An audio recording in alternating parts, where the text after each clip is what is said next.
ก็อันสัมภาษณ์ได้เกี่ยวกับความรู้สึกที่มาฮอดเชียงขวางเนาะแล้วก็การไปลิ้น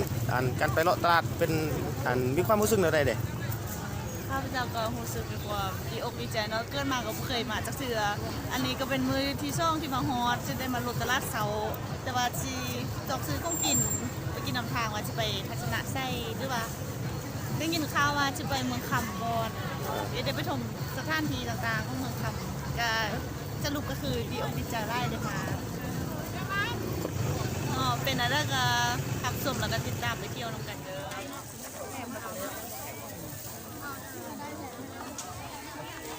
จะดูถึงก่อนเกิด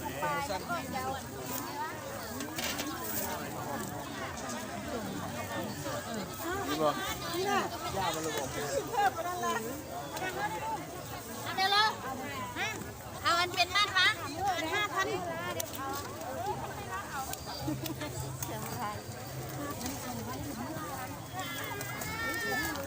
เอายีกลับไปแล้วมัน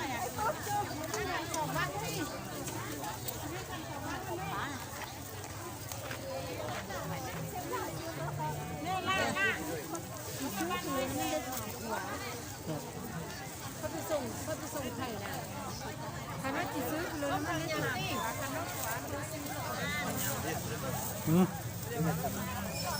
รอนะเตะกันได้ทั้ง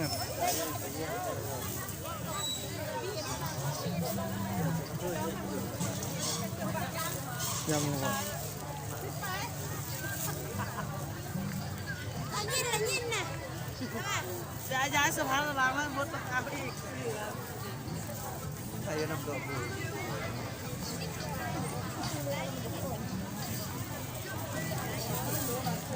ใครจะเดียวเป็นใกล้โอ้เจ็บแทนกูว่าทายไปเดียวกันกัน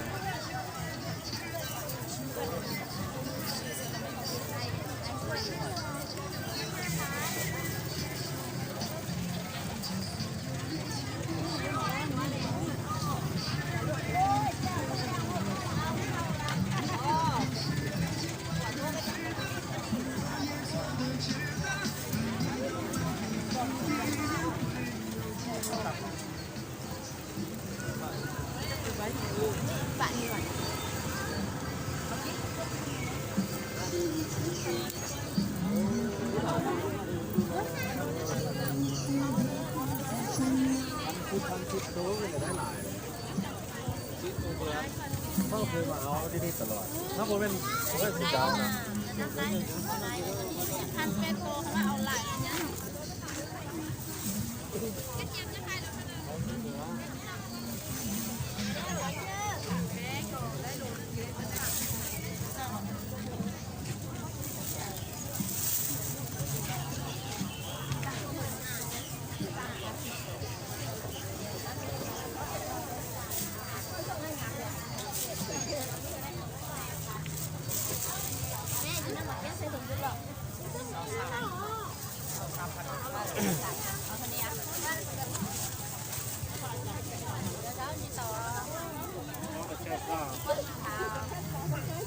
ทุกคนยัง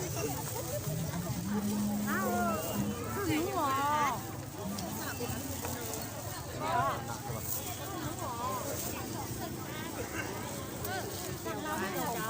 จะไปกินไม่ได้ไปเช้า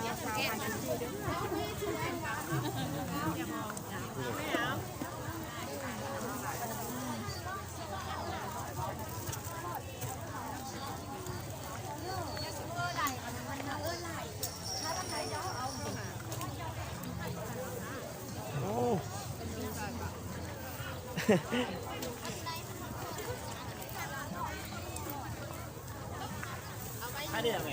อันนี้บอกกระไดในกระไดงามคือเก่าเนาะมาแต่เช้าหนึ่ง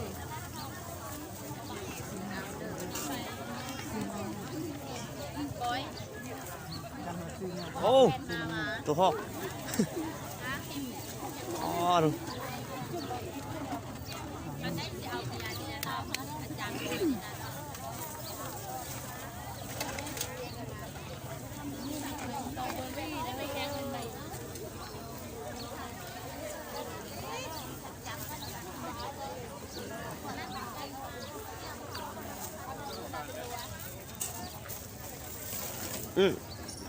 สัมภาษณ์เถอะ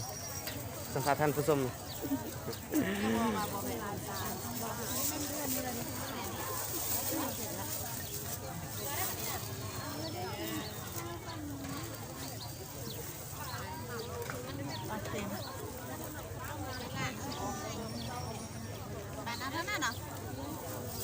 ะเดี๋ย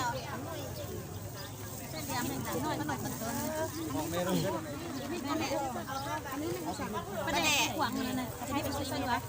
เต็มขนมจานน้อยเดี๋ยวก็ต้มเดี๋ยวคือว่าไม่มาเปิดไม่ได้บ้างแค่ก็เปิดนี่นะอันนั้น500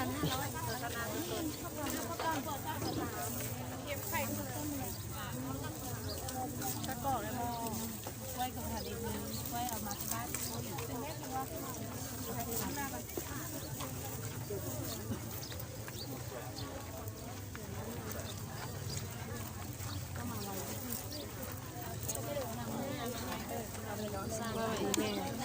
อีแม่เราไปพร้อมกับฝากเองเหมา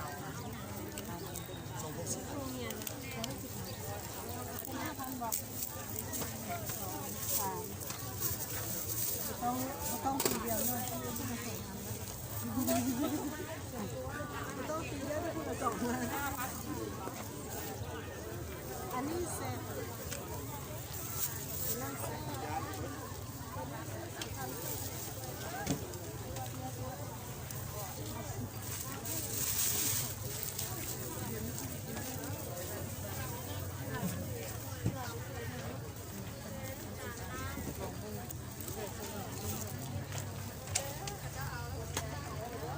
แซนด์วิชตก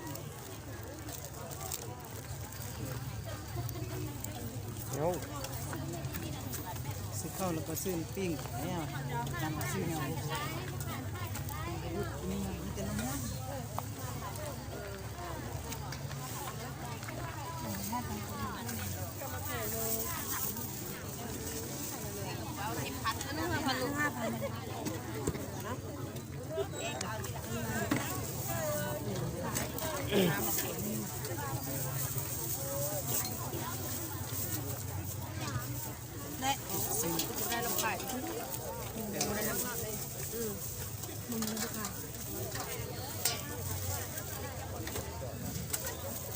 โปรโมทสินค้า